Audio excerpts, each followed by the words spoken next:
Hello everyone, in this session we'll review some of the knowledge gaps and explore what's needed to better understand the spread of the COVID-19 epidemic.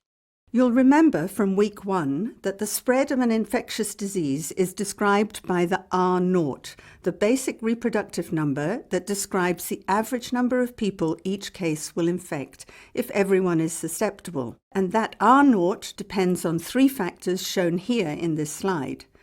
To properly assess these factors for COVID-19, we need certain critical pieces of information.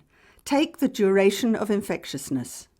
In an ideal world, infectiousness would start with symptoms. That way, there is a visible alert that someone is sick. Unfortunately, this is not always the case. So critical things to know are, is it possible to be infected with SARS CoV-2 but present no symptoms? And if so, can a person without symptoms infect another person? We also need to know whether SARS CoV-2 infectiousness ends with recovery. As described in week 1, evidence suggests that primary transmission is by respiratory droplet, but other coronaviruses have been known to aerosolize, creating a fine mist that hangs in the air and causes longer unseen exposure. And we need to know if this also applies to SARS CoV-2. There is also a possibility that SARS CoV-2 virus might transmit via other body products. Researchers recently found virus genetic material in stool samples, while during the 2003 SARS epidemic, transmissible virus was found in respiratory droplets, stool and urine from 2 to 4 weeks after the start of symptoms. We also need to know how long SARS CoV-2 can survive outside the body. Work with other coronaviruses shows that droplets landing on surfaces, toys, tables and such like can retain virus for up to a few days depending on temperature, humidity and light, and can be important preventable transmission routes. Fortunately, coronaviruses are sensitive to heat, so normal cooking temperatures and good food hygiene should prevent transmission through food.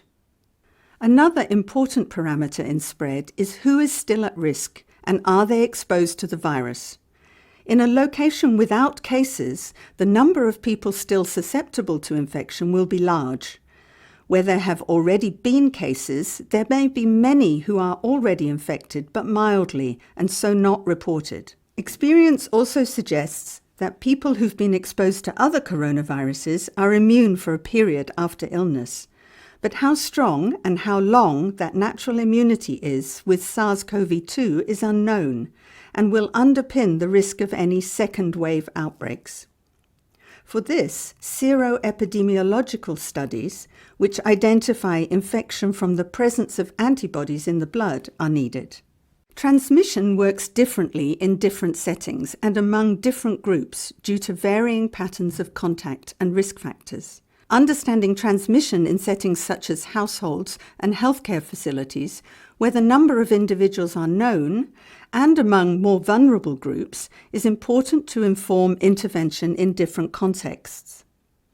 Answering questions such as how healthcare workers need to be protected, and why, in the first large analysis from China, young children aged 0 to 9 years make up less than 1% of reported cases, can guide response, as can assessing the impact of risk factors such as comorbidities and pregnancy. Whether SARS CoV-2 superspreading events are a phenomenon, for example, of delayed diagnosis, co-infection, or particular contact patterns, is also an important unknown. Particular efforts are needed to understand the risks in populations such as in parts of sub-Saharan Africa, where limited health systems can mean limited surveillance and delayed detection and response. A key challenge to measuring the spread of SARS CoV-2 is that case definitions focus on people sick enough to seek care.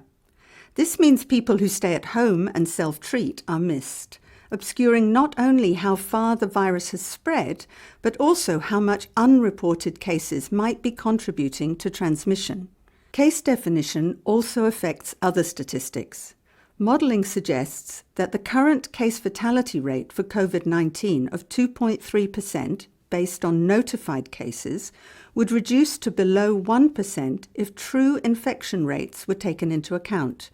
And essential parameters for calculating speed of transmission, such as the serial interval, that's the time between symptoms appearing in one person and the next, how long someone infected remains infectious, and the R0 will change when all infections are included.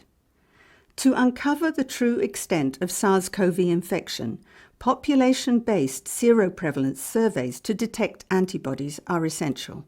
In summary, to better understand the potential for the spread of SARS-CoV-2 in different geographies and contexts, and in the most vulnerable populations worldwide, we need to determine the R0, establish the proportion of those infected that develop symptoms and seek care, find out the duration of infectiousness and its relationship to symptoms, investigate the main routes of transmission and see if there are any other rarer routes, establish the risk factors for infection and severe disease, and identify risk factors for super-spreading events. All these areas of study, plus the natural history and origin of SARS-CoV-2, are the focus of the WHO Research Blueprint, which researchers around the world are now striving to address.